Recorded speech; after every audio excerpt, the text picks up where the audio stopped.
زمین پر زندگی کیسے شروع ہوئی؟ یہ فزکس کے لیے بہت اہم سوال ہے، اس لیے کہ ہم نے ایٹم کو تو بہت اچھی طرح سے سمجھ لیا ہے۔ ایٹم کے اوپر اگر ہم روشنی پھینکتے ہیں تو ہمیں پتہ ہے کہ کیا ہوتا ہے۔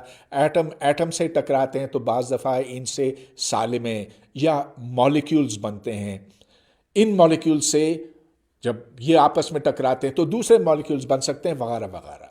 تو آج سے تقریباً کوئی 70 سال 80 سال پہلے کوانٹم میکینکس کے بانی ارون شروڈنگر نے یہ پیشن گوئی کی تھی کہ شاید ہم زندگی کو بھی کوانٹم میکینکس یعنی کہ فزکس کے ذریعے سے سمجھ سکیں گے۔ لیکن ابھی حال میں ایک کتاب چھپی ہے جس کا عنوان ہے اے ورلڈ بیونڈ فزکس۔ مصنف اس کا اسٹوارٹ کافمن ہے، جو ایک ریاضی دان میتھمیٹیشین ہے جس کا شعبہ کمپلیکسٹی تھیوری ہے۔ اس کا کام پیچیدہ نظاموں سے متعلق ہے۔ اب پیچیدہ نظام کی ایک مثال دیتا ہوں۔ تو اگر آپ کے پاس مختلف دھاگے ہوں، ان دھاگوں سے یا فیتوں سے اگر آپ ان کو جوڑیں تو ان سے بڑے خوبصورت قسم کے نمونے بن سکتے ہیں۔ ایک آپ کے سامنے پیش ہے، گویا کہ سادہ چیزوں کو جوڑ جوڑ کر ہم بڑے پیچیدہ نظاموں تک پہنچ سکتے ہیں، اور سب سے سادہ چیز کیا ہے؟ ایٹم۔ بے جان مادہ ہو یا چرند و پرند یا انسان خود، ہم سب ایٹموں کے بنے ہوئے ہیں، اور ہماری زندگی کا راز، ہر زندگی کا راز ایک مہا مالیکیول کے اندر چھپا ہوا ہے جس کو ڈی این اے کہتے ہیں، ڈی آکسی رائبو نیوکلیک ایسڈ۔ اس میں اربوں خربوں ایٹم ہیں جو ایک بڑے پیچیدہ طریقے سے آپس میں جڑے ہوئے ہیں۔ ڈی این اے کے سالمے میں تمام وہ معلومات موجود ہیں جس سے نسل آگے بڑھتی ہے، تو پھول پھول بنتا ہے، مکڑی مکڑی بن جاتی ہے، ہاتھیوں کی نسل آگے بڑھتی ہے، اس طرح بندروں کی نسل بھی آگے چلتی چلی گئی اور بالآخر انسان تک پہنچی۔ ان سب کے لیے اشد ضروری ہے کہ ہم یہ جان سکیں کہ ڈی این اے آخر بنا کیسے۔ کافمن کی دلیلیں ہیں، وہ ہم ادھر بعد میں پہنچیں گے۔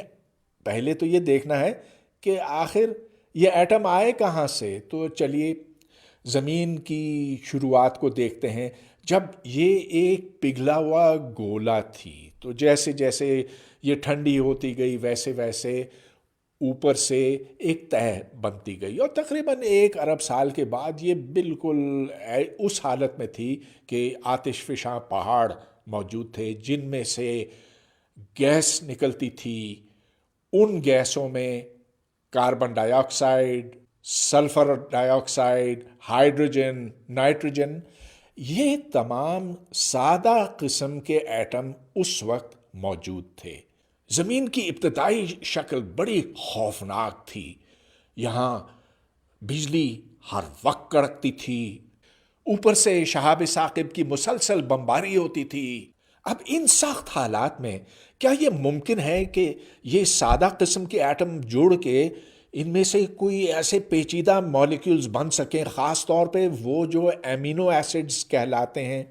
تو آپ سمجھ لیجئے کہ یہ ایک اینٹ ہے، اور اس اینٹ کو جوڑ جوڑ کے پھر بالآخر پروٹین تک پہنچتے ہیں۔ پروٹین کئی ہزار اس طرح کی یا کئی لاکھ یا کئی کروڑ ایسے اینٹوں کا بنا ہوا ہوتا ہے، لیکن سب سے پہلے تو ہم یہ جاننا چاہتے ہیں کہ یہ اینٹ کیسے بنی۔ سن 1953 میں 2 سائنسدانوں نے یہ تجویز دی کہ ہم اسے تجرباتی طور پر کیوں نہ پرکھیں۔ آپ کے سامنے آپ ایک تجربہ دیکھ رہے ہیں جس میں پانی کو گرم کیا جا رہا ہے، اس پانی سے بخارات بنتے ہیں، وہ بخارات پہنچتے ہیں ایک چیمبر کے اندر، اس چیمبر میں پانی کے بخارات کے علاوہ میتھین گیس ہے CH4، امونیا گیس NH3 اور ہائیڈروجن۔ اب 2 سوئیوں کے بیچ میں سے ایک کرنٹ گزارا جاتا ہے، اس کرنٹ سے ایک چنگاری بنتی ہے، ایک سپارک بنتا ہے، اور بالکل جیسے آپ کے موٹر سائیکل میں سپارک پلگ ہوتا ہے جس میں سے ایک سپارک گزرتا ہے، تو یہ بجلی کے کڑکنے کی مانند ہے۔ ان بخارات کو ٹھنڈا کیا جاتا ہے اور پھر اس کا کیمیائی تجزیہ کیا گیا۔ تو جب تجزیہ کیا گیا، معلوم ہوا کہ یہ سادہ ایٹمز جڑ کے امینو ایسڈز بناتے ہیں۔ تو آگے کیا؟ اب امینو ایسڈ سے تو ہم یہ سمجھ سکے کہ یہ کیسے بنتے ہیں سادہ ایٹمز کے، اور چلیے امینو ایسڈز آپس میں جڑ سکتے ہیں دوسرے ایٹمز کی موجودگی میں، ان سے پروٹین تو بن سکتے ہیں، مگر اس کا امکان بہت بہت کم ہے، اور آپ سمجھ لیجئے کہ ناممکن ہے۔ اس سے زیادہ ناممکن ڈی این اے کا بننا ہے، اور اسی لیے فزکس اس چیز میں پھنسی ہوئی تھی کہ آخر یہ کیسے ہو سکے گا کہ یہ اتنے زیادہ پیچیدہ قسم کے مالیکیولز بن سکیں۔ میں آپ کو ایک مثال سے یہ واضح کرتا ہوں۔ یہاں ایک ایسا سالمہ ہے، مالیکیول ہے C2H4 جو ایتھین کے نام سے جانا جاتا ہے۔ ایک ایتھین دوسرے ایتھین کے ساتھ جڑ کر اور پھر ایک تیسرے ایتھین کے ساتھ جڑ کر ایک بڑا مالیکیول ضرور بنا تو سکتا ہے، مگر اس کا امکان بہت بہت کم ہے۔ تو چلیے یہ بات تو ہماری سمجھ میں آ گئی کہ پیچیدہ مالیکیول بنانا بہت مشکل ہے سادہ ایٹموں سے یا سادہ مالیکیول سے۔ تو آخر یہ سب کچھ کیسے ممکن ہے؟ اس کے لیے ہمیں کیٹالیسس کا تصور چاہیے۔ کیٹالیسس سے مطلب یہ کہ کچھ ایسے مالیکیولز ہوتے ہیں جو ایک کیمیائی عمل میں خود حصہ نہیں لیتے، لیکن وہ اس عمل میں تیزی پیدا کرتے ہیں۔ اگر آپ تھوڑا سا بھی اس قسم کا مالیکیول ڈال دیں تو اس کی تعداد میں نہ کمی آئے گی نہ اضافہ ہوگا، بلکہ اس سے جو وہ عمل ہے وہ تیز سے تیز تر ہوگا۔